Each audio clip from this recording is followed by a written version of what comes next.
This morning, the long-awaited verdict in Sean Diddy Combs' trial was reached. On the most serious of charges, racketeering and sex trafficking, he was acquitted, or found not guilty. He was found guilty of 2 lesser prostitution charges. I haven't covered this trial in the past, and I wasn't necessarily planning to, but I think that the verdicts here deserve an explanation since they might be so shocking, especially after being exposed to clear evidence of the harsh violence and abuse committed by Combs.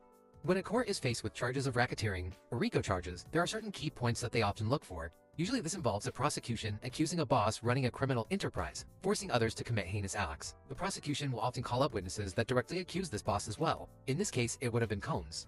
The jury was most undecided on this charge and took more time to deliberate on it. In the end, it appears the jury was unconvinced that racketeering occurred. It's likely the defense having no witnesses actually helped the situation, because it's more difficult to imagine a singular person as responsible for an entire network of organized crime. Furthermore, sex trafficking charges were also dropped. Admittedly, I haven't read up as much on the reasoning for the acquittal, nor the defense and prosecution strategies, but I feel confident enough to make a guess as to why. The long-term relationships between the victims and Combs makes it more difficult to convince a jury of trafficking. Often, human trafficking and other sorts require a stranger/arm's-length relationship between the accused and the victim. Unfortunately, this is almost impossible to prove with evidence that shows long-term relationships. I haven't covered the Diddy trial before, because I prefer to focus on cases that I can overview more factually and objectively, to allow you all to reach your own conclusions about them.